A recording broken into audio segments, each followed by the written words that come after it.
What's up, everybody? It's your girl Arsharae, and I'm back with another video. Today is gonna be a review of Magic Bootcamp Hip Hop Edition, Episode 2. So now things are starting to get a little bit more juicy. Um, More fights, more challenges or whatever. Um, so this episode starts off kind of where the other episode left off, where the doctors, Dr. Ish and Dr. V, are talking to Nia and Soulja Boy, and she was just basically was saying like, I wanted affection from him for so long that I just don't want affection from him anymore. And I was like, dang, that's kind of jacked up that you ask a person, but it'd be like that though. So you ask a person for something, and you ask them and you ask them and you ask them, and then they don't give it to you. Like, fuck it, I'm gonna stop asking because obviously I'm not gonna get it. So why keep asking for it? Then they cut to Lil Mo and Carl talking about the same thing again about her being basically the provider and him just living off of her name or whatever.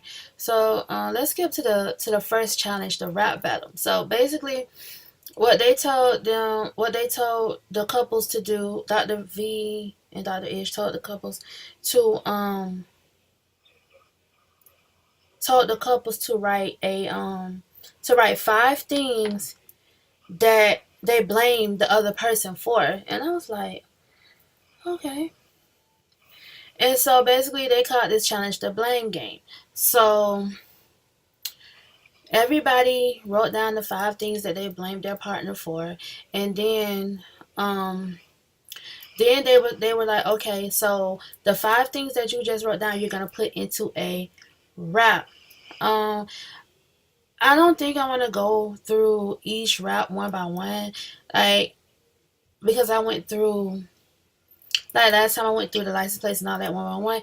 I'm just trying to get a feel because this is only like my third review. So I'm trying to get a feel of how my flow is gonna go, how I want to do things. So if you guys have any suggestions, like leave them down below. I'm open to suggestions. I'm open to feedback. So, but like I said, I'm not gonna go through all of um the everybody's rap. Basically, like the most shocking, I guess, raps to me were like Lil Mo and Nia, because they both revealed in their raps that they blamed their partners for their miscarriages. And I was like, dang, that's deep, that that you can blame, that you feel like your partner, and I was like, that you feel like your partner is the reason why you had a miscarriage. And I'm like, how can you look at that person the same? And that's probably why a lot of, like, why they're having some, not all, but some of their issues, because how can you look at a person the same if you feel like they were the reason why you lost your baby? Like, I know me personally, I wouldn't be able to look at a person the same if I felt like they were the reason why I lost my child. Like, it would be hard for me. So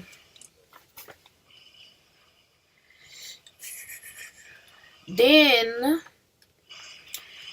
um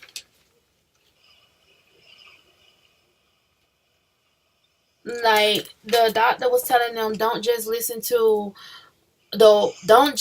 like don't just get hype off of the beat or whatever, off of the flow. Listen to what the partners are saying. And like what I noticed in a lot of the raps, it was a lot of blame, a lot like everybody was blaming everybody else. Nobody really like took responsibility for what they did. So um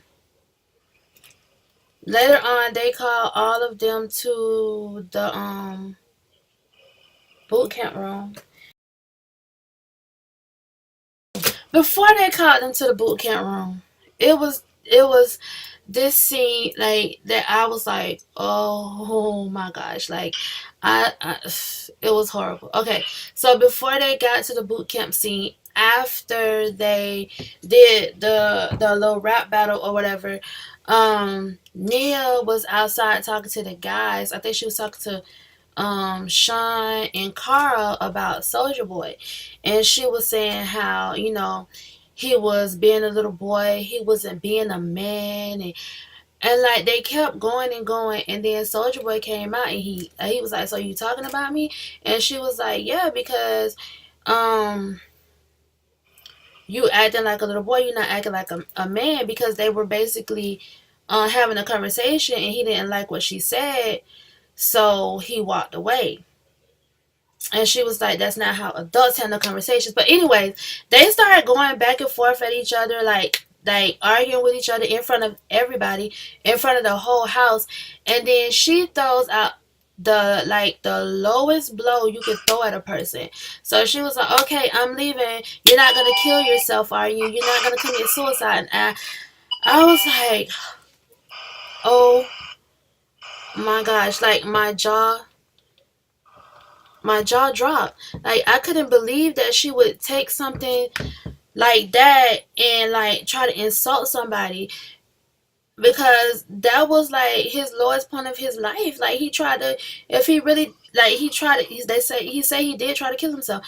Like that's the lowest part of his life. You don't throw that in somebody's face that they tried to kill themselves. Like that's like messed up. So everybody was saying, she was wrong. She shouldn't have said that. The guys were like, she should have came to talk to the ladies. She shouldn't have talked to us about it. She should have talked to you guys about it or whatever. And then when they like later on they showed like a confession, and he was like, he felt like she shouldn't have said that. That was a really low point in his life for him. And then she said that she felt like if they're having a fight, she can say whatever she want to say, but she said the only thing that she regrets is that she said it in public. But she don't regret saying it. She said maybe she should have said it in private and them having that argument in private, but she shouldn't have said it in front of everybody. I was like, whether you say it in public or whether you say it behind closed doors, it's still jacked up. Like you shouldn't say that to nobody. So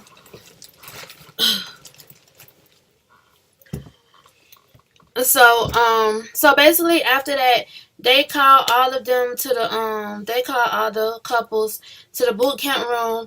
And in the boot camp room they have 5 dishes, and they don't know what the dishes are. The dishes are like covered up. So basically they have their list of issues that they have to eat until someone takes the blame.